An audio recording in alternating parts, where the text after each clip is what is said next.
I'll give you a little bit of rundown. Chris Loehr, San Antonio. I work for a company called Solace. We're based in Austin. So let me just get this started and we'll get moving. This is just a little bit about what we do. Think about us as a half incident response, half MSSP. Makes it easy.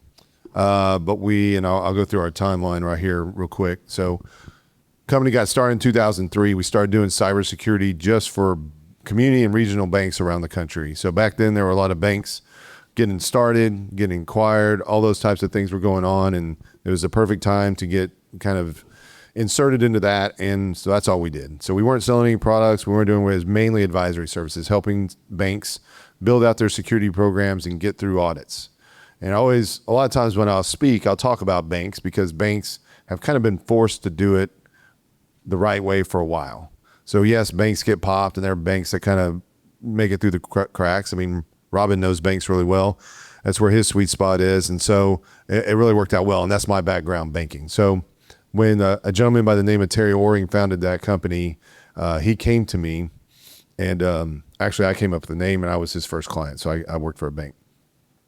About 6 years after that, the bank started saying, hey, you keep talking about how bad our IT is. Why don't you do IT? And we said, no. And finally we gave in and did it. Back in 2017, I was actually at Evolve Peer Group, the one in Phoenix. And there's an MSP peer of mine from Minneapolis. And they go, hey, we just had somebody call us with a ransomware attack. Do you guys think you could handle that attack? We said, sure, we could do it. We had done it for in kind of some smaller fashion. So yeah, we could take care of that. It was a commercial roofing company. When we got in there, they'd been hit by ransomware, and it actually had been their third attack in 2 years. So, but we helped them out, and lo and behold, they had an insurance policy. And we didn't even know what cyber insurance was. I mean, we knew what it was because the banks had to do it, but we had never seen it actually used in a claim situation. So the company was CFC, and they loved the way we did our work. We very white glove, held their hands. And throughout that, and they said, hey, why don't you do all of our incident response for North America? And we said, hey, we'll do that. No problem. Not realizing that they're one of the largest cyber writers on the planet. So we quickly had to build up our team, and then we got started. And that's how I met Robin. So I met Robin through a case where he was involved. It wasn't his fault, but they had a client that got hit by ransomware. And that was one of our earliest cases, and we learned a lot through that case, and I still use a lot of those lessons learned. And the one that I like to talk about there is, in that particular situation, they had another IT provider, a good guy, and he was an IT provider, and he made the decision without consulting the owner, say, hey, we have a completely mirrored system. We're going to go ahead and put it on a plane and bring it to you. And that owner was smart enough to say, stop. That's my only copy of data I have left of my company. The last thing I'm going to do is put it on a little airplane and put it at risk. And so that was one of those first things to say, hey, look, it's very, and a lot of the theme I'm going to talk about today is, as IT providers and as IT professionals, we want to do the right thing and we want to take action very quickly. But when it comes to incident response, that can actually be disastrous for your client. So I'm going to talk about that. So a year later, instead of CFC renewing our contract, they acquired us. So, and fast forward to today, we now have a office in Australia, and then we have an office in the UK as far as our response goes. So we work usually about 2,500 cases. This year we'll probably surpass 2,500. It's been incredibly busy. We do full scale. So, and I will have plenty of time for questions. So you can absolutely ask me anything around incident response or insurance, but it's been incredibly busy. Sometimes we'll see lulls this time of year. We usually see lulls during the summertime. This year we have not seen absolutely any lulls. I mean, it's pedal to the metal. I mean, there have been weeks where we've had, on Mondays, had 10 ransomware cases come in on a Monday. So it's pretty crazy. So, back in 2017, we had 15 people. And now in just our US office, we have 115. So big deal. One thing I will note is we're no longer an MSP. So when CFC acquired us, we divested that MSP portion off. The insurance company didn't really want to pay retail for it, and it subsequently was part of that first roll up into Integris. So they're still members of the guys, but the reason I echo that is I lived the MSP life for 6 years. I do these things specifically because I love the MSP community. I want to share. I want to educate. It doesn't mean I'm not going to beat you up in this slideshow too for mistakes made in the MSP community, and that's kind of the idea. There is a joke, and Wes knows a joke, and Robbins may have been on a call here too, is been on many situations where I might yell at you on a call or two, and that's a rite of passage. So if you've ever been yelled at on a call by Chris Loehr, that's usually a rite of passage. But so I'm just going to give you that's a little small, but I'm going to give you just a little state of what's going on. You may or may not be seeing this with your own clients. So BECs, they're still. We get as many BEC calls as we do ransomware calls, all right? So the one thing about on the insurance side is that doesn't mean we always investigate a BEC, and that's important. So the only time we investigate a BEC is if there was PII or something in the mailbox. If there's not, and it was just purely money loss, the insurance doesn't pay for an investigation, and then they pay the amount of money minus the deductible and move on. But we're still seeing this rampant. Now, I would say the biggest difference that we see today is that the emails and the methods they do to trick people are better. Some people can say, hey, maybe the AI is to blame for that they're using those tools to just be better. So their tactics and techniques and the verbiage they use is better. But there is no company, size, shape, industry vertical that is immune to this. So I even was talking to an MSP yesterday, and they were the victim of a $400,000 BEC. And they talk about this stuff all the time. They train their customers against this, and they themselves got hit. And why was it? Because somebody didn't follow procedure. We still see most involving people when they go into these mailboxes, they're downloading them. So, and I'm going to talk about that a little bit later, but that's really, really important. Because in the MSP industry, there's been a lot of fantastic tools being released out there to help you guys monitor these mailboxes and respond to them in a timely fashion, but they're still being downloaded. So even if you respond in 15, 30 minutes and get that mailbox locked down, that mailbox still has a good chance of being downloaded, and that's a big deal. We have started seeing the last 18 months, so they're moving laterally into other parts of 365. So I would say 95% of the BEC cases, people are in 365. We get some G Suite stuff, and there's still some on-prem exchange, but most of the time it's 365. So that's one thing to know, that these guys are moving into SharePoint and downloading data out of SharePoint as well. We've actually had them leverage Teams. So what we've seen is they'll get into Teams, find out that the VoIP is integrated with Teams, and then they'll use the Teams, that client's Teams or the victim's Teams, to initiate a call to the bank. So the bank recognizes the number, and they do a pretty good job of sounding like the victim, and the bank falls for it as well. And then obviously the third-party apps. The problems we see most of the time is no conditional access in place. We've actually seen this with MSPs as well. Like, they do a good job of implementing it for their clients, but they forget to implement it, or they forget to implement it for themselves. UAL is a big deal. If UAL is not enabled, then when we get in to investigate, there's not a lot of stuff that we can see to the detail that we need to see. So if you get into certain situations where you have to assume then legally that the entire mailbox was, maybe it wasn't, but you have to assume legally that it was completely downloaded, and everything in that mailbox potentially is in the hands of someone that doesn't need to have it. Oh man, misspelling in here. And again, this is what I want to talk about, is there's been a lot of times this year where we've gotten calls where the MSP said, oh yeah, we caught it. We disabled the mailbox. We did all that kind of stuff, reset everything or whatever, but they don't actually call somebody to figure out if more happened during that time. And then they find out after the fact. So they either find out from somebody getting emails, or the threat actor reaching out to them, or whatever the case may be. So that's going to be another recurring theme that I'll talk about later. And then, of course, I already talked about it, but those what the threat actors are doing is they're installing third-party applications that give them further access into anything, because that's not locked down. The one that people seem to care the most about, not that BECs aren't important, is ransomware. And just know credential compromise and vulnerabilities is the number one gig. I mean, that is it. I mean, it's amazing. We have a case right now where they're not really an MSP, but they do some kind of hosting and support. It's kind of weird. Still trying to figure out what they do. Their Sonic Wall is well into life. They're a Sonic Wall partner.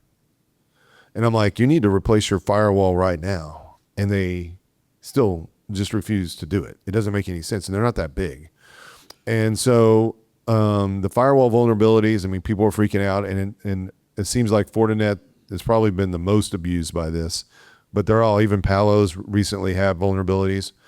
So the firewall vulnerabilities, people just are not addressing them quick enough. And what I tell people, and when I'm recommending things and I'm talking to clients, I'm like, look, if you're an MSP and you're managing firewalls and there's a 0-day vulnerability, you need to have that discussion ahead of time with your customer that you might have to update that firewall in the middle of the day. That's just reality. You can't wait. You can't wait to the weekend. You can't do any of those types of things. So it's really, really important to stay on top of those firewall vulnerabilities. You know, SonicWall also has had vulnerabilities recently, and I would say they have done a fantastic job with the way they have been responding to this. We were on a call with them a couple of weeks ago, and we were kind of discussing this because we were from a IR perspective, we're trying to figure out what can we do to help identify what was the initial attack vector or how they got in. And SonicWall has been incredibly forthcoming, especially even with those firewalls that were impacted. They're like, look, if you come across a situation with one of those firewalls impacted, you can send that into us. We will ship another firewall out to them ahead of time and send that into them. And then there is diagnostic information that does not get overwritten on those firewalls. And a lot of people, I didn't know that, and a lot of people didn't know that. Now, it's something that they have to extract, but they're like, we'll do that very willingly to make it understand if the vulnerability was the one that was in fact used. And then there's a lot of information in that diagnostic log that we can use for forensics.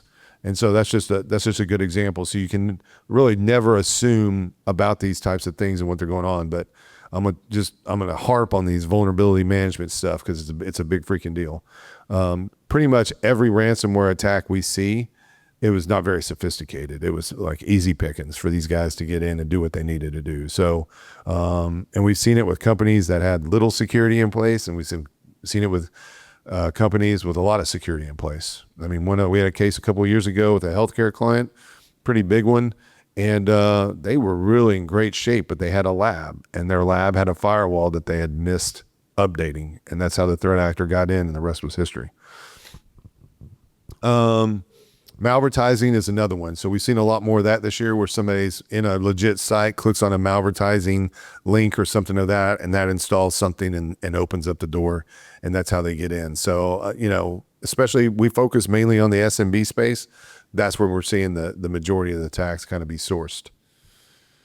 Encryption is not always at play. So there's some groups out there that never encrypt. So Bien Lian is one of them that never encrypts. So a lot of people don't realize that, and they get an attack. They think they have it contained, but they don't realize that group has been in there for probably 2 to 4 weeks, downloading data and doing all that kind of stuff.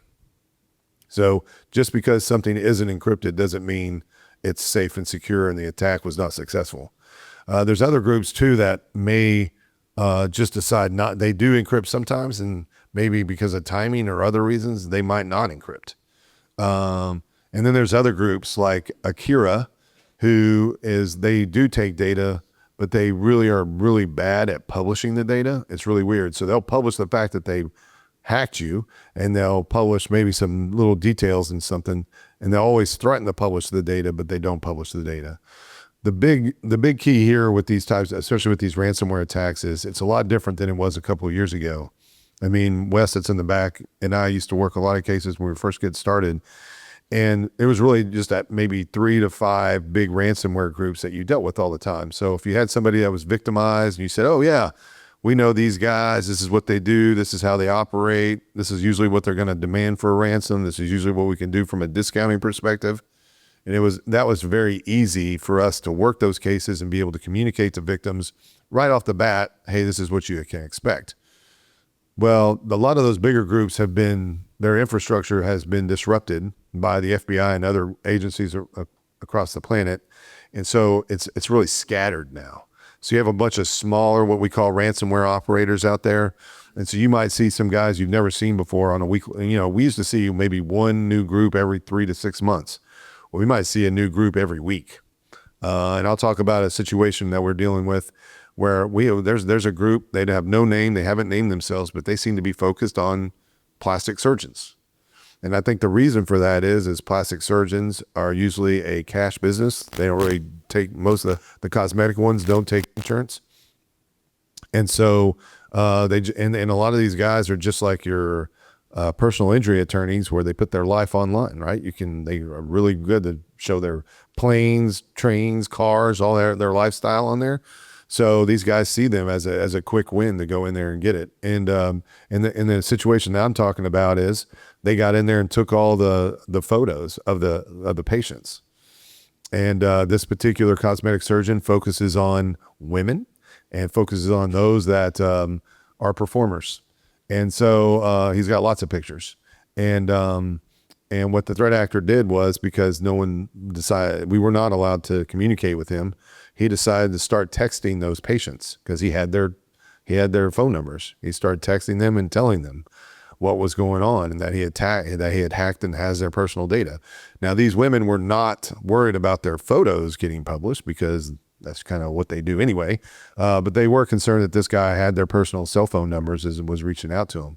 And so you're just starting to see some weird stuff with these little groups. So when we have these victims reach out and communicate to us, or when we're first talking to them, we can't tell them all that information up front that we used to be able to tell them. So a lot of times it's unknown until we start working with these guys.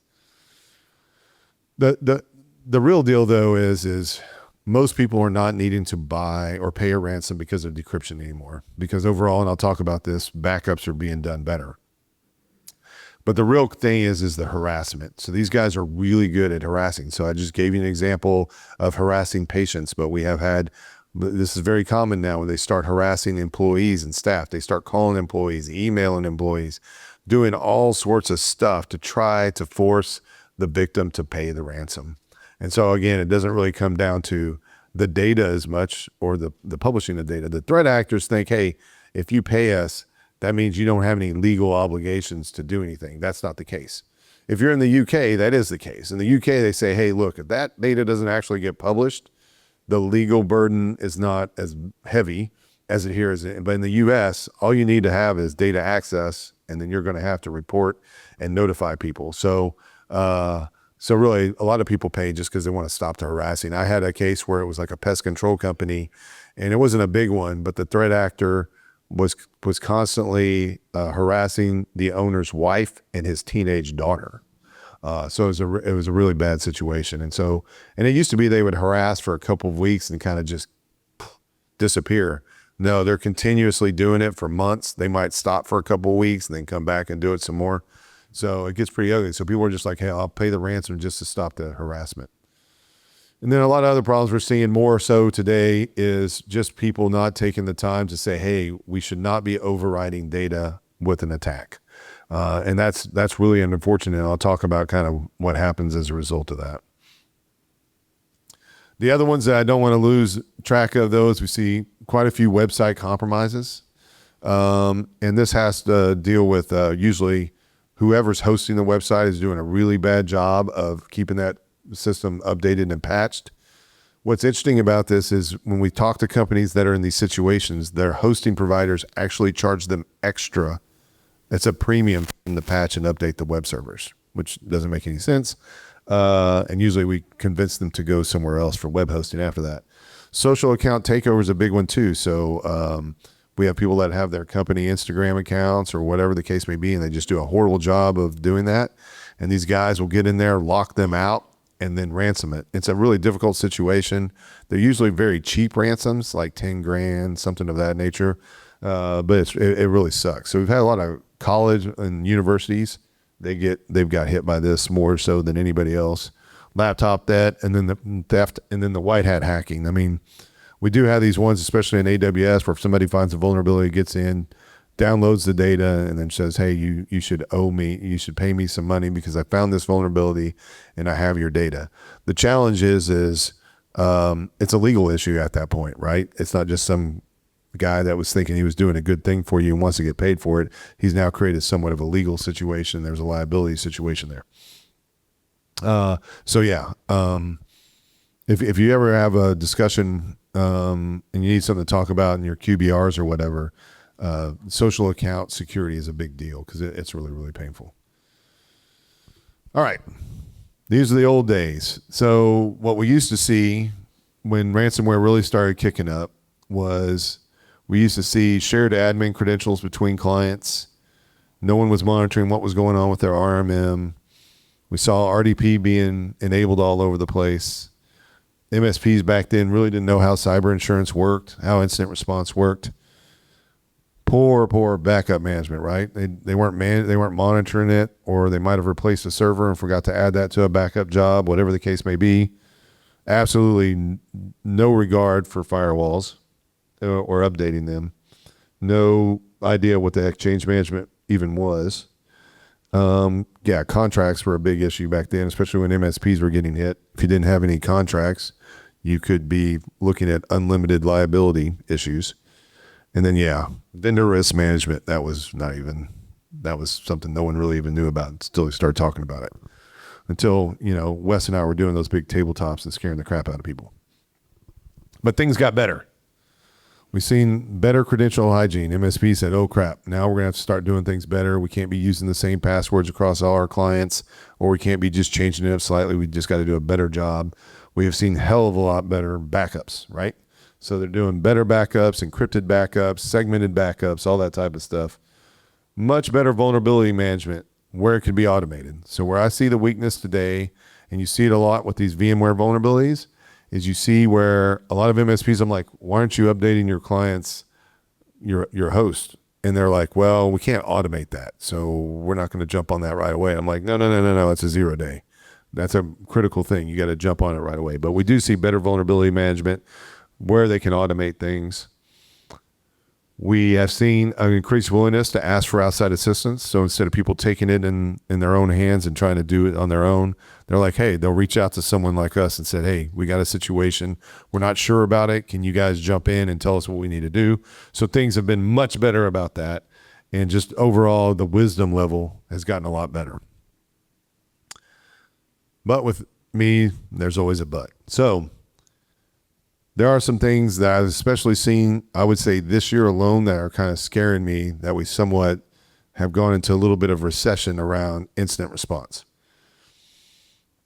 The things that we're seeing repeatedly MSPs suffer from is they're not granting access to things that we need to have access when we respond right away. It's taken days and sometimes even weeks to get access to tools, get admin access and that stuff. We have a situation on a BEC where the MSP is flat out not giving us access at all. And they're not being forthcoming about details. And I'll share some examples about this. And what I mean by this is we only have access to their client's environment a lot of times, right? Used to be we worked a lot of cases where the MSP was the victim. These days, there's not as many of those occurring. And when that does happen, they go someplace else because of different insurance or whatever. But we have a suspicion that more of their clients are impacted than just this one. And then there's just other stuff that they could tell us about. Hey, we saw this a couple of weeks ago, or there was something that came across EDR and we contained it. We wiped that machine. They don't tell us that stuff up front. We'll find out in forensics, and we will find out what it does. And it makes them look really bad when we find out, and we kind of reveal that to their client. And then they have to try to swim out of that and try to figure out how they're going to explain to their client why they didn't tell us this information. I don't know if it's just it's a defense mechanism. They're obviously afraid, maybe afraid of getting sued. And I'll get to that in a little bit. Whatever the case may be, is this is really punitive now in these situations. It causes huge delays in the work that we have to do. It takes as much longer to get the answers to their attorneys so they can give the clients advice on what they need to do.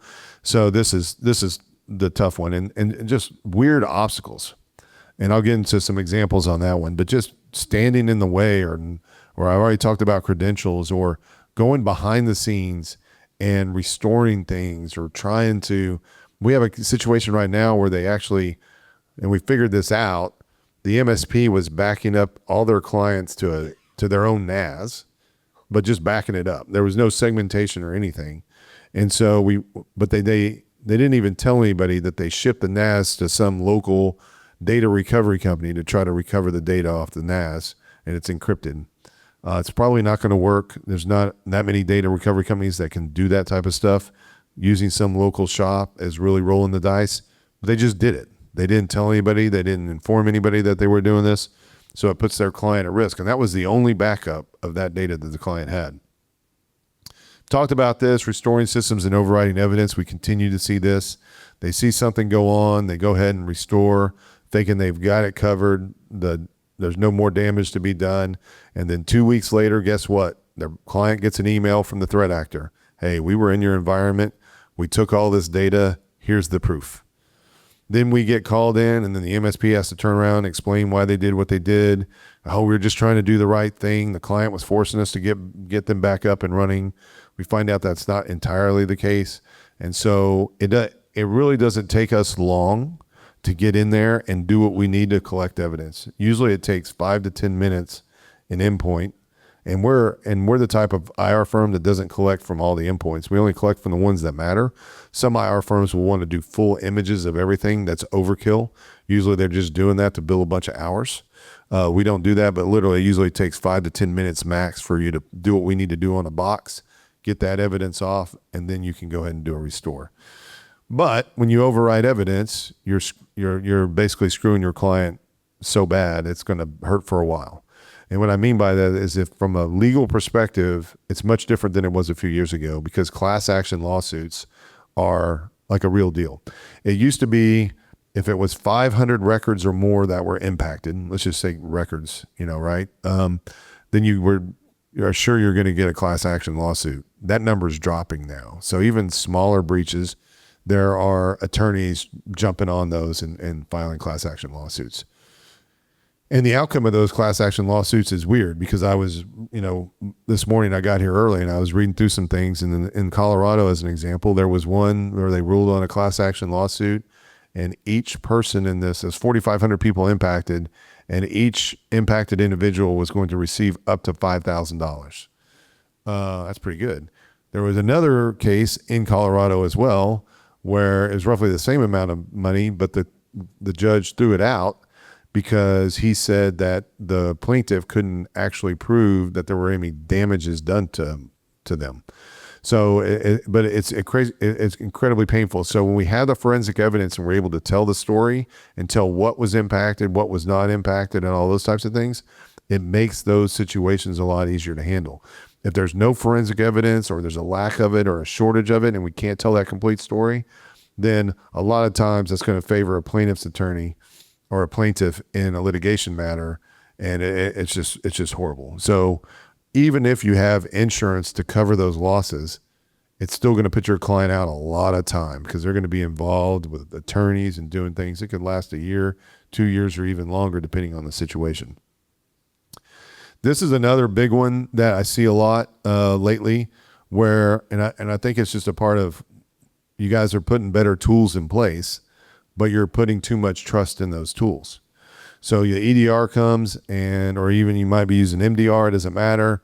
Something comes up, oh man, we contained that endpoint, we took it offline, we wiped it, whatever. Well, come to find out that threat actor's been in there for 2-3 weeks before that.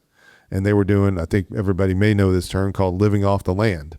They weren't installing tools. They weren't installing malware. They were in there just running normal PowerShell commands or other commands, doing those types of things that are very difficult to detect. And they were in there. So when these MSPs get in there and they do this containment, they tell their client, hey, it's good. We caught it quickly. We're done. And then again, what happens? Then somehow the client finds out that they actually were in there and they took a bunch of data. And then again, they have to come back and then explain how that happened. So, I mean, I can't even tell you how many times this year that we've seen this happen. It's crazy. And then the last one is, on this slide, is very basic security tooling. So we do see MSPs, and I get it. You have some clients that have budgetary constraints. So they have a very basic kind of security package, and they kind of have tiers or whatever the case may be. But that basic one really doesn't do anything. I mean, some of that really simple stuff that calls themselves EDR really probably shouldn't be called EDR. And it just doesn't detect anything. It doesn't tell, and if it does detect, it doesn't tell you enough information for you to go, oh crap, we need to dig deeper. We need to get somebody else involved, or whatever the case may be. A little bit more. Performing their own investigations. This is a big deal. And when I say creating artifacts, I mean creating reports, putting stuff in writing. There is something incredibly important called attorney-client privilege. It's incredibly important. And that's why we bring a breach attorney in almost every time now, because we need to establish that attorney-client privilege. It's already been ruled in other cases that if you have an existing relationship with somebody, you can't enter into an attorney-client privilege after the fact. So if you have an existing relationship with somebody and you're collecting evidence and you're creating reports, there's no attorney-client privilege. So that's completely discoverable by a plaintiff in a situation. Also, we just see it's a really bad job. So what they put in the report, there's a lot of assumptions made, and the worst thing you can do is make recommendations in a report. Because if that report goes to like an attorney general, as an example, the attorney general is going to read those recommendations and say those must be done right away. And those recommendations could be wrong, or they could be very prohibitively expensive, and there may be a different way to solve that situation. So we see a lot of this stuff. What I normally see is an MSP either hire somebody or train somebody up to be security, and then they think they can do this. And so it's just not smart. Engaging with the threat actor, we're dealing with a situation right now where the ransom demand was $200,000. We got involved, but the MSP had already reached out to the threat actor and started cussing out the threat actor. And the threat actor doubled it to $400,000. And then there's still some shenanigans going on in there. So we're in there now. We've kind of taken over the negotiations, but somebody's still coming in and putting other stuff in there. So we don't really know what's going on there. We have a feeling that there are more clients impacted by that the MSP's not telling us about. So there's just some weird stuff, but we are seeing more of this. And this is not easy work. It is not something that you can script. It's not something you can read a book. It is something that you have to just kind of know how to deal with these guys. They're individuals.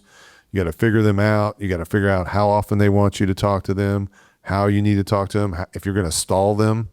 Because think about this, is when we're dealing with threat actors, we're either trying to get a very quick resolution because we need a decryptor, or we're trying to stall them in order to pay so they don't publish stuff, but we need to buy as much time for the attorney so they can figure out what's going on, or we're just trying to stall them just to buy time. And we don't want to ignore them completely, because if you ignore them completely, they get pissed off and they start publishing stuff and harassing and all that kind of stuff. So there is an art to it. There's no way just if then that, none of that stuff. But people just think that they know how to do it, and it just doesn't work that well. And there's a lot of IR firms that don't do this. For example, when we get cases that are too large for us, we punt those to KPMG. KPMG doesn't do threat actor communications. And so, and then there's some insurance carriers that if you're doing IR, they want someone else to do threat actor. They don't want the IR company to do threat actor communication. So, and then there's a lot of stuff. A lot of this stuff can bite you in the ass. So in some cases, the threat actors will publish what you've been chatting in there. Also, a lot of times we have to take what we've put in chat and submit it to federal authorities. And so the last thing you want to do is put something in there that can bite you or your client in the ass. So just don't do it. This is another big one. We've had situations where I know I had one, a friend of mine, the MSP, they did about, I want to say it was like $225,000 worth of work. And then the insurance carrier tried to tell them they weren't going to get paid. And then they had to go through their client, and then their client would then need to either file, take legal action to try to get the insurance to pay. So the key with this is there are certain insurance carriers that are way more flexible about this. So for example, with CFC, if we were to get involved and we saw that you were doing legitimate work that made sense, we will advocate for you and say, no, cover those guys' invoices, especially if the rates are reasonable. Sometimes we see some astronomical after hours rates, and we're like, we're not paying that. But there's a lot of carriers that are not that flexible, and they're not that willing to pay your expenses. So making an assumption and jumping in and throwing 4 or 5 heads at that problem all weekend long and racking up a big bill, thinking the insurance carrier is going to go ahead and approve it, that's a bad assumption. And it really creates a kind of weird situation for you and your client. E&O insurance. This is a real big one for you guys. There's a lot of people that don't really recognize how this works. Typically, if you have errors and omissions, the only time that kicks in is if they sue you or there is some documentation that's been served that they are going to sue you. So a lot of MSPs are caught in situations where they think their EO is going to kick in and cover any losses they have or expenses they have or whatever. But again, that's only if somebody sues them. So you really get to know your insurance and exactly what you have in your policy. I've also had other MSPs that just have regular cyber policies, just like their clients do. And that doesn't cover them for any kind of third-party stuff. Meaning, like, if you have that kind of policy, you call us, we can't do anything for your clients. We're not legally allowed to do that. Versus if you had a true tech policy, tech, cyber tech, And these things, the wording has changed. So just because you've renewed a policy 4 or 5 years in a row doesn't mean that policy, the language is still the same. Some brokers are fantastic at explaining that stuff. TechRug, that's a good example. But just know how that works. And I talked about just not being cooperative. It's kind of ridiculous. Either not coming to calls or just being on phone calls and being uncooperative. We know we've had situations where the MSPs are talking shit behind our backs. All that type of stuff just doesn't work well. We used to never see that. It was always very cooperative. Everybody trying to get to the finish line, trying to help their client get recovered. But a lot of that's going on. And this one I'll put is not eating your own dog food. So it's amazing. I talked about the SonicWall situation, but it is amazing how many MSPs have old crap that they run, or they're not patching themselves, or they're not doing password management and password security like they're telling their clients to do. So it's still kind of freaky when you go in these situations. And then this is in red, and it's the only thing in this entire slide deck that I put in red is I think the only thing that's really going to open up people's eyes is if MSPs start getting sued for this stuff. And there's a few example MSPs out there, and that word will start to spread quickly and will start a change. So I'll be completely transparent. I've been talking to our insurance side because this stuff has been piling up. I'm like, because the insurance carriers, they usually don't want to take that on. They're like, look, we got enough problems we're dealing with. We don't want to try to go sue an MSP or try to subrogate against your E&O policy or whatever. But I think they're starting to get pissed off, and the attorneys are starting to get pissed off about it. And I think people are going to start getting sued. And I think when that happens, number one, you don't want to be the guy serving as that example. But I do think that's going to happen. And I think that's the only way it's going to really kind of change the landscape and the direction of what's going on. So let's get into some examples real quick. We have a situation where this company was amazing. They had all the badass stuff you could want. They had managed XDR, they had SecureWorks, they had all this cool stuff, and they still got popped. And why did they get popped? Well, they had internal IT. Internal IT was not trained well on the tools. And then guess what? When we got involved, we asked access for their tools. So a lot of times we will go in and put on our own tools. Or if, let's say, for example, we'll just throw some examples. If you have SentinelOne and Huntress out there, we'll migrate that stuff over to us while we're in our case, and then we'll migrate it back to you.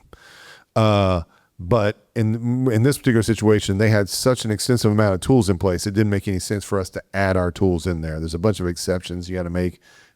And we continued to ask for access to their XDR. We'll get it to you. We'll get it to you. We'll get it to you. They never got it to us.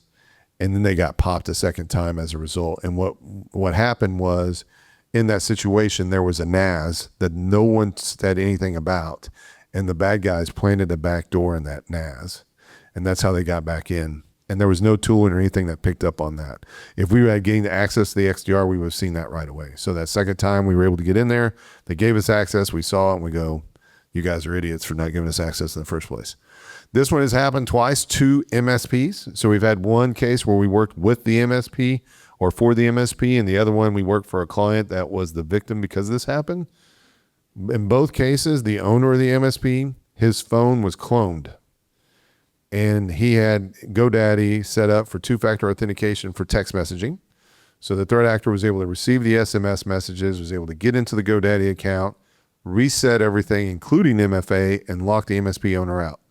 In both these situations, the MSP had all their clients' DNS stuff under the same GoDaddy account. So the attacker had all access and was able to go in there and just create havoc from a DNS perspective. And even one of the guys had the GoDaddy was hosting client websites, and those were in there as well. So bad news, very difficult. When the MSP owner tried to call GoDaddy, GoDaddy says, no, we see somebody successfully authenticating with MFA. That's the legit person. He's like, no, that's not the legit person. I'm the legit person. So to go through a whole process of documentation and paperwork to get that access back. And by that time, the damage is done.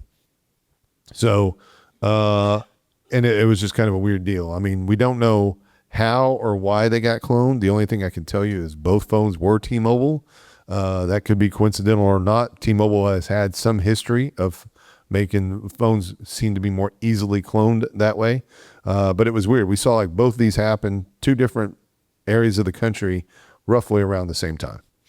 So that if you're in a situation, you might be thinking, holy crap, do I have that?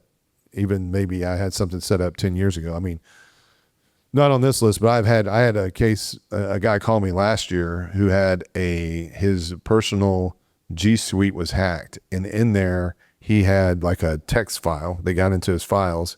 He had a text file from years ago, and that text file had all his crypto information in it from an old crypto account. That guy had well over $1 million worth of crypto that got taken. So same kind of concept. This guy had totally forgot that he had this little text file sitting in this Google Suite that he had that somebody got in there. So as an MSP, just be thinking about, do you have even that old stuff covered? Managed by the MSP. Yeah. So we've had quite a few of these situations where the MSP still does all the infrastructure hosting. So when we get involved, it kind of creates a mess. We have a situation where the MSP was completely being obstructive in this situation. And fortunately, the client had access to the colo where this hardware was. And the way we were actually able to get in is the client was able to take some pictures. And one of my guys picked up, there was a Post-it note. On that Post-it note was the username and password to get into everything. So that was how we were able to get into everything and get this client recovered and restored. If we didn't have that, we'd been screwed because the MSP was just standing in the way and was also doing things in the middle of the night. We're pretty confident that MSP had other clients impacted by the same event, and he was trying to hopefully have us solve his other clients' problems and this client at the same time. But we just had other issues where it gets kind of tricky because the way that the hosted hardware is set up, it may be one victim, but there's other companies on the same platform. And so for us legally to go in there and access these systems when the data and stuff belongs to other people, it gets tricky. So you just don't want to be put in that kind of situation. I talked about containment not being resolved. This one's new. We had an MSP that had just a bunch of cracked software deployed in their clients' environments. And that really makes life difficult from a forensics perspective because we're picking up on a bunch of weird tools that we think maybe a threat actor installed, but no, the MSP did it. This one was interesting. The MSP called all their clients and said, hey, you're going to get hit by ransomware. Something happened with us. You're going to get hit by ransomware. We got one of those cases came our way. We sent another MSP in there to basically, I just said, pretend like you're offboarding that client. Just go in there and knock everything off. Well, they did that, but then they brought that MSP back in. That MSP set up a remote desktop services box, and they said, oh, it's behind the VPN. It was behind the VPN when we got in there, but when they got popped, it was not behind the VPN. So you could go to Shodan and figure that out real quickly. So just stupid stuff like that happens. The firewall stuff, we've had it. This one happened actually to a friend of mine. It was an acquisition. So he acquired an MSP. They used Meraki firewalls. Years ago, they set up a firewall rule to allow RDP for a consultant, and it was pinholed to just that consultant's IP. There was a ticket put in that said, hey, remove that, consultant's done. that ticket got ignored, but the firewall rules stayed in place. No big deal. But for some odd reason, somebody went in there on the MSP side and changed the rule to where it was no longer restricted by IP. So then the threat actor got in through RDP, and the rest was history.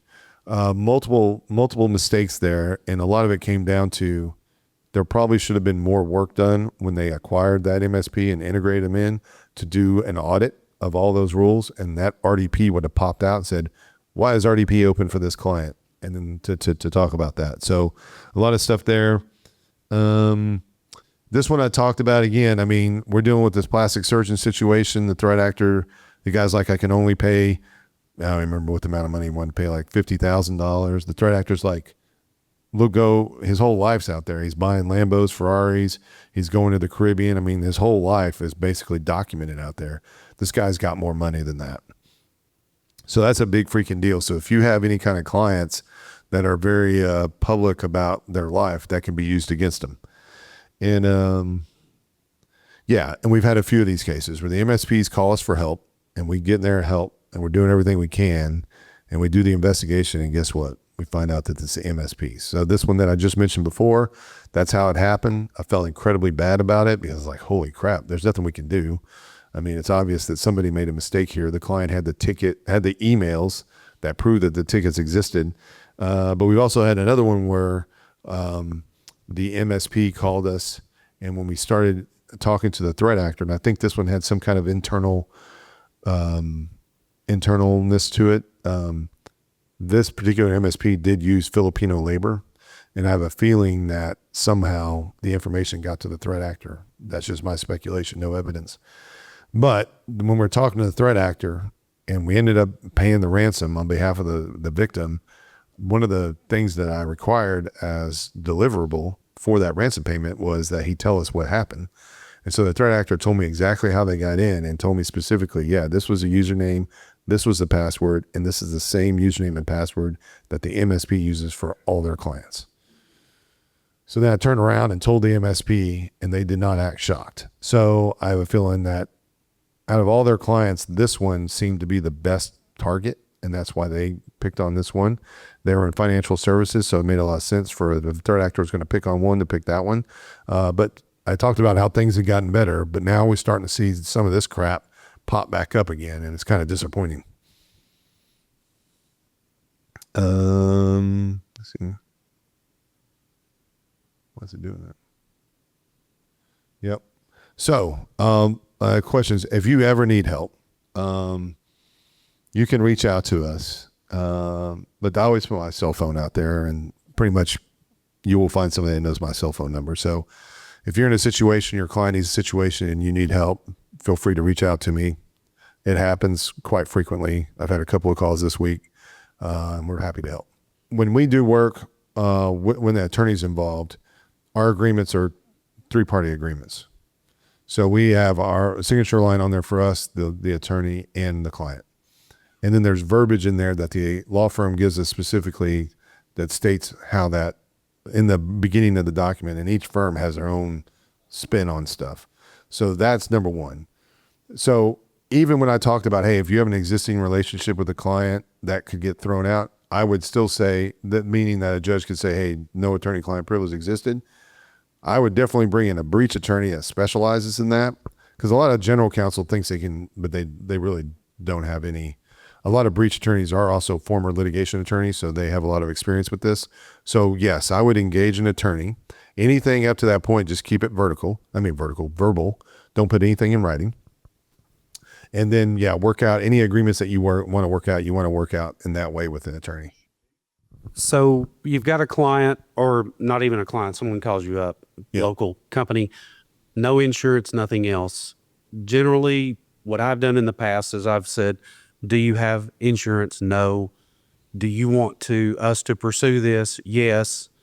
Do you want to pay the ransom? No. And that's kind of where we end up. I have interacted with the threat actors before, stuff like that. I've got a law enforcement background, but what's the best way to protect us and take care of the client in that situation where there's no insurance? Yeah. So it's interesting because I can tell you, we've learned things kind of the hard way there too, right? So like for now on any non-insurance matters, we require a retainer. So I think we asked for 10% or something, whatever that case may be, just because we weren't getting paid. I mean, that's just the bottom line. I mean, we're big. I'm not saying you never not want to get paid, but at our size, we can write some stuff off and it not hurt too bad. But when you're smaller, that's pretty damn painful.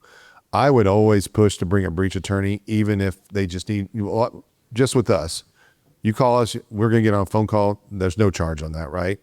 And we can at least talk through the options and say, hey, this is what you can do, A, B, or C. We bring the breach attorney on as well, and they can talk through that as well, just so in this particular case, they can hear the options, and if they decline, they decline. And then we go forward. On the threat actor stuff, they don't want to pay the ransom. Again, if you're comfortable doing that, I'm not going to tell you no. I mean, you have a law enforcement background, that does help.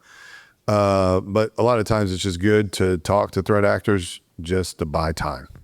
And it's really painful to do that. I mean, this one I was talking about, I mean, we've been going on for like 3 months, which is incredibly hard to do. Yeah, come up with all sorts of bullshit excuses and stories and stuff to keep those guys from not just wigging out and starting to publish stuff or whatever. So, but yeah, that's kind of it. But I just be careful. And I always try to convince them to have breach attorneys, because they might not think they need it immediately, but down the road they find out something and they're like, oh crap, I should have had it. And a lot of times those attorneys will work with them knowing that they don't have insurance.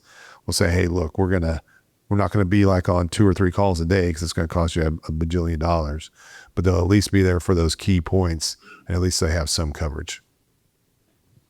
Yeah, go ahead. Yeah. Wes is the dictator. Remember that. So you had a lot of good things that MSPs were doing wrong during incident response. Like, what's the top 5? We're in the middle of a compromise. We know we're engaging outside incident response support. What are the 5 things an MSP can do, or 3 or whatever, to make your life easier to engage and not fuck anything up along the way? Yeah. So don't power down stuff. That's a big deal. If you can just disconnect stuff network wise, that's incredibly helpful. If we can get to the memory and scrape memory, that can help us a lot and understand the attack more quickly. That's number 1. Keeping everything as much verbal as you can. Obviously, we're all kind of programmed to document and tickets as much as possible, but that stuff can kind of bite you in the ass and bite your clients in the ass. So that's good. And just, and I think one of the biggest helps I didn't put on here that I need to articulate is you can give us a lot of insight into your client, just kind of how they think, how they work.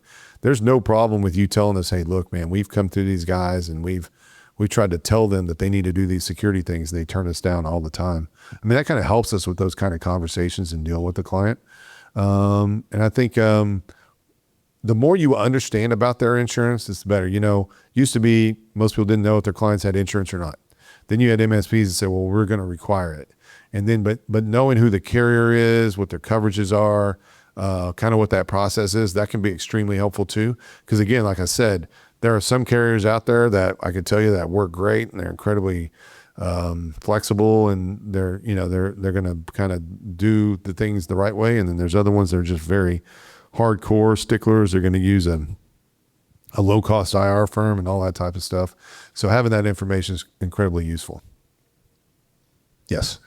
So when you have a client that has counsel on staff, do you recommend them using that counsel, or do you still push to get that breach attorney? Yeah.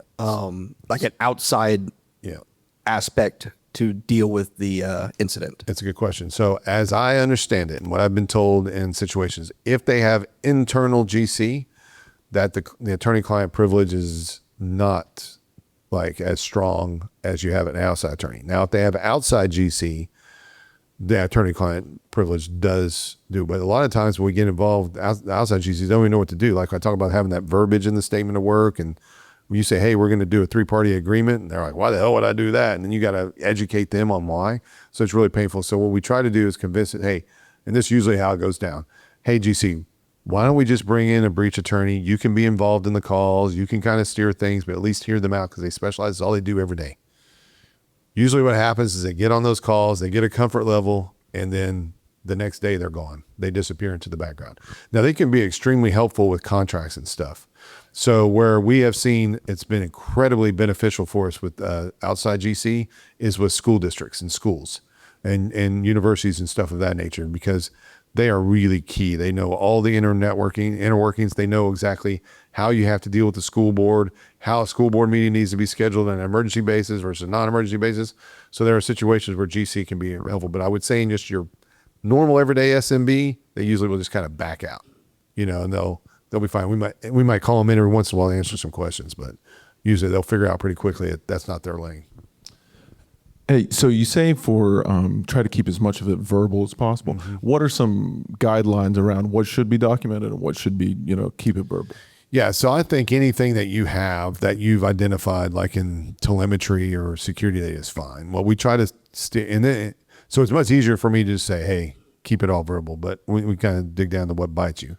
It's when people make assumptions, put recommendations in there, do speculation, guessing, that kind of stuff. That's what's good, because that can be translated as, hey, well, that's your MSP. They're an expert. So an attorney could easily convince a judge or jury, hey, they're an expert. So when they said that threat actor came from Russia, they must have come from Russia.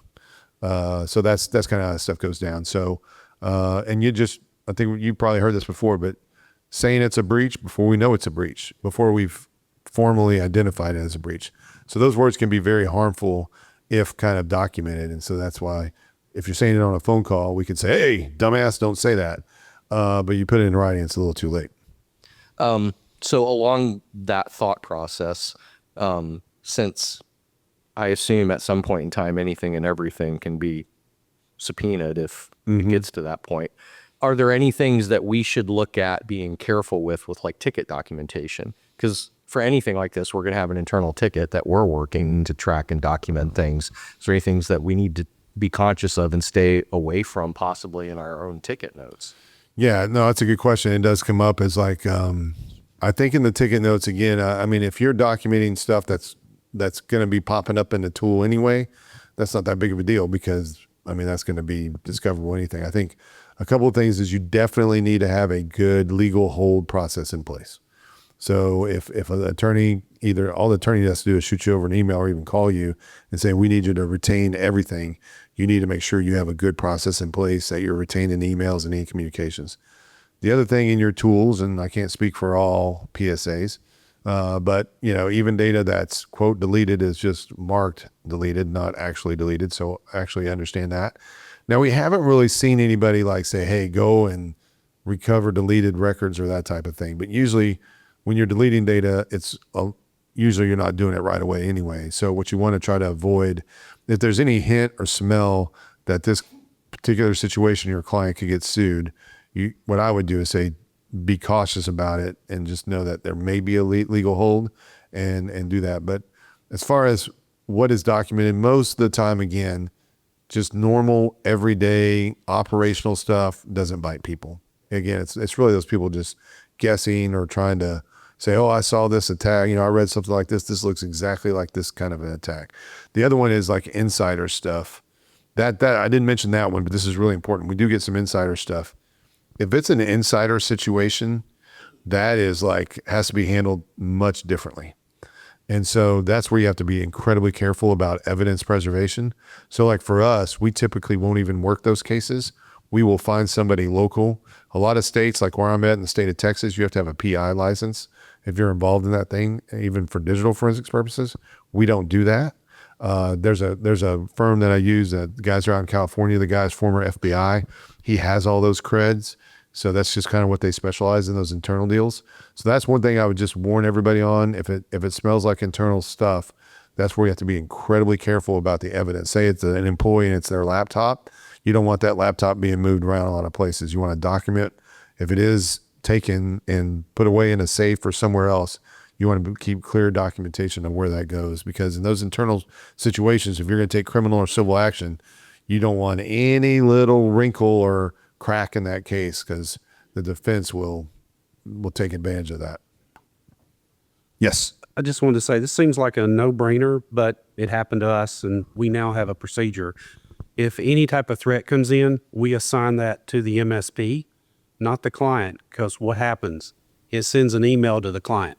Says, hey, someone's in her email. Well, now the bad guy knows that we're onto him. Yeah. And so we have had them actually clean out all the stuff before we could get there because of those types of emails. So We don't do that. We just assign it to the company now, and then we don't have to worry about it. Yeah, no, that makes sense. I mean, the email thing is really interesting. A lot of times we'll go to like a private email address of a victim because we don't know if the threat actor has access or not. And that really does create a weird situation, especially in a ransomware deal. The threat actor is able to monitor the fact that they have attorneys and everything else involved. And so sometimes we don't do that. Some IR firms will do that every single time. I kind of get that, but we don't do that every single time because we can usually tell right away if that's a risk or not. But yeah, how you handle that and how you handle alerts and who receives them and interprets them and all that kind of stuff's incredibly important too. I got a question if no one else does at the moment. So one thing that's troubled me and aggravated me over the years is that the federal government, it's not a lack of knowledge of who these threat actors are. It's the lack of ability to do anything with them, right? And we saw, who is it recently? The guys got picked up in Spain or whatever just a week or two ago, but they'd been a prolific threat actor for years. Yeah, I they forget finally which got him. Yeah. Was it Black Cat? Was it one of those guys? Anyway. Yeah, it's one of those guys, but it's a pretty big guy too, but go ahead. Do you think whether in the new presidential regime or at some point in the future, will the U.S. ever do more to deter and come after these guys? Yeah, I mean, it's interesting. And I'm not trying to get political here, but when in the Biden administration, before Russia-Ukraine really hit full stride, Joe Biden had issued an edict to Vladimir Putin saying, hey, tell your ransomware, tell your hackers not to attack our critical infrastructure. And I was like, why would you stop there? I mean, say don't attack anything on but he said critical infrastructure. He left it limited to that. I think the Russia-Ukraine causes a lot of problems with this, right? Trying to be very effective. I think if that situation gets resolved and I don't think it's going to go completely away, but I think it's going to make it much easier for these guys to get shut down more quickly and maybe to get more of these guys apprehended. But I think I think the political climate has been the biggest barrier to that. And it's just weird. I mean, kind of pre-COVID, like when you and I were talking about, I had a lot more conversations with the FBI back then, with Revel and Conti and those types of things. And we just don't see that. So I don't know if I think back then there's a couple of reasons why that happened. I think the resources in the FBI, they were smaller groups and they were trying to do everything they are now. There's more resources and they have like very specific task forces assigned to different things. Like, for example, if you ever know anybody has a BEC and it's been less than 72 hours, typically if you call me on any kind of thing, I'm going to say, don't tell the FBI right away. But if it's a BEC and it's less than 72 hours or any financial loss, tell the FBI because they will pick up on that immediately and you have a good chance of getting that money back. So my point is it's just, I think we don't know what's going to happen to the FBI. I would hope something better would work better. A lot of times for us, like on the insurance side, we've been able to claw back. There's ways to claw back like crypto and stuff of that nature in certain situations. We've had more success doing that out of the UK courts than we do the US courts as an example, because US courts, it's just more complex, more difficult to navigate those waters. In the UK, you can just get things done more quicker when you're trying to do things like that. So it's going to take a kind of global cooperation. And yeah. Yeah. Another question for you. This is just the opinion of Chris Loehr, not necessarily that of Solace. Oh, yeah. All right. You like that one. So we had the huge 2021 Kaseya attack, in which 70 MSPs got popped like that. Yeah. We came within inches with the ConnectWise Screen Connect vulnerability. I mean, it almost happened. Yeah. But we haven't had anything happen since 2021. Do you think the RMM providers are doing a better job? Do you think we're just lucky? Do you think it's just a bit of biding time till the next big event happens? I'd love to get your opinion on that. Yeah. So one thing I didn't mention was we did have a case where an MSP had multiple clients compromised because all their clients ran FortiGates. All their FortiGates were running vulnerable code, and they were all running Veeam, and they were running the vulnerable Veeam client. So the threat actor was able to get in and then use the Veeam client to destroy all the backups. So it is happening, but not at scale, right? Even with the VSA one, if it wasn't, I'm not trying to toot our own, but a lot of us were on calls we were dialing for dollars on that Kaseya thing. I mean, it was 70 something. It could have been hundreds of MSPs that were involved in that one. And Screen Connect is another great example. I think that part of the deal is the ransomware operators that we're involved with today aren't willing to take on that.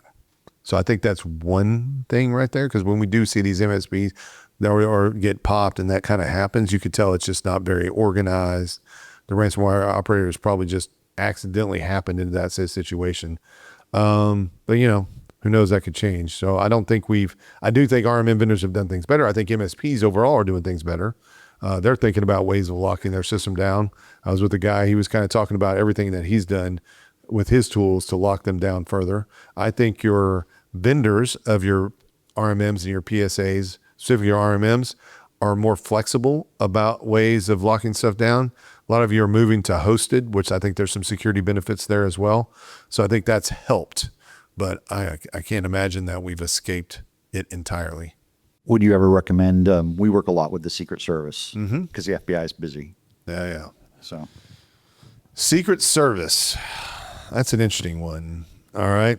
So hopefully they don't get me at the airport.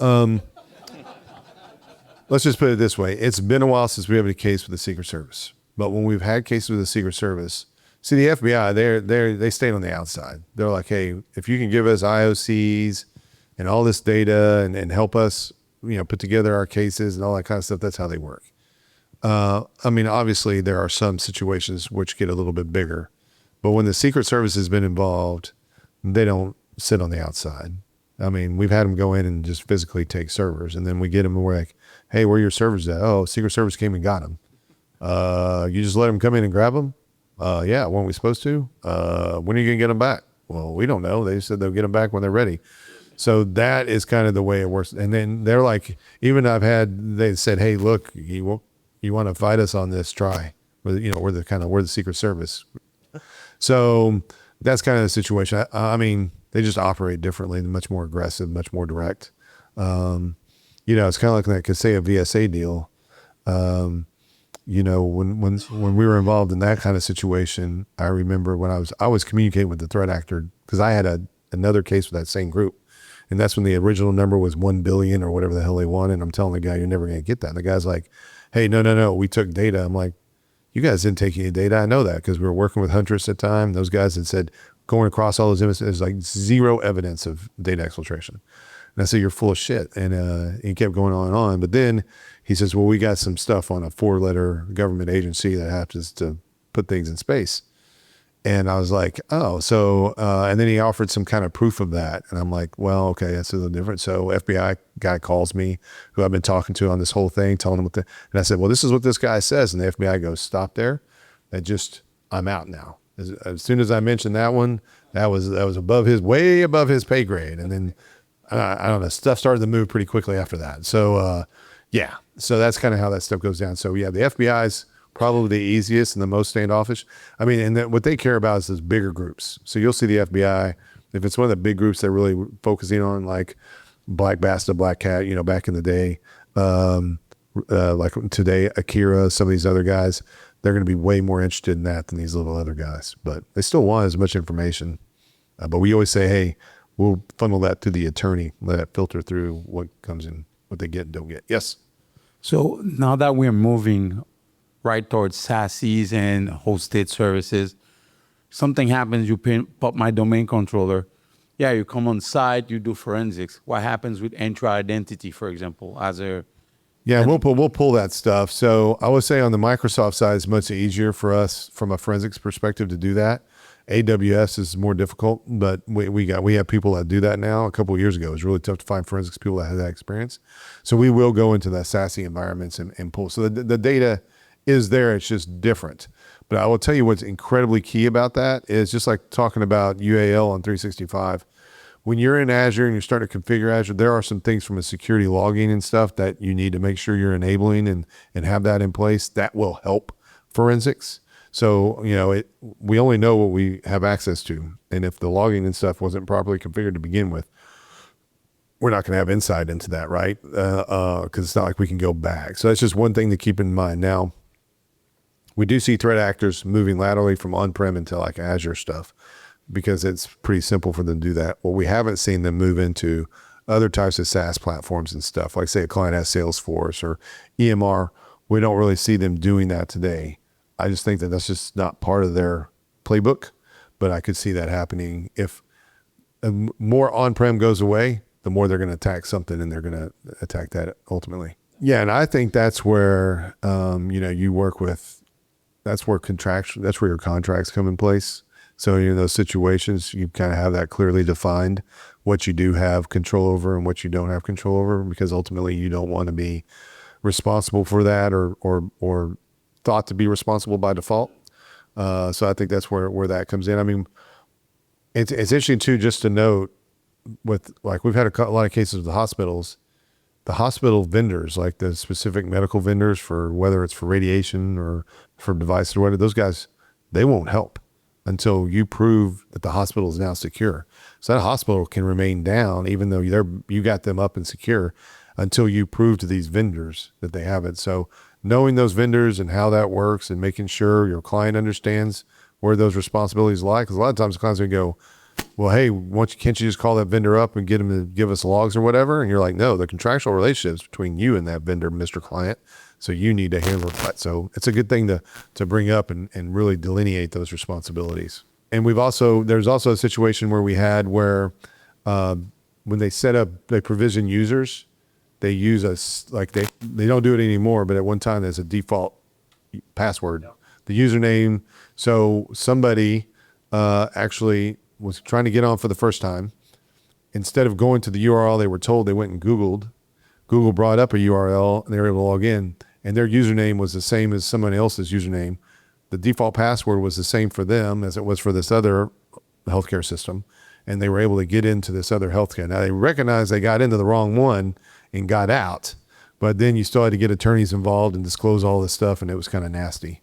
So yeah, I mean, again, I think that's where you do a lot of CYA with your clients to make sure that, hey, you're with them. It's in no MFA. There's nothing we can do about it. I just want to make sure you're clear on that and remind them of that. There's one thing I learned at the bank. You might tell them, hey, this is your risk, and they say, we accept this risk. But at the time, our chairman and CEO is still there. He's like, but don't think that I've done that risk. I've accepted that risk forever. Bring that back up in 6 months. Bring that back up in 12 months, because I might have a different decision about accepting that risk at that point. So it's really important.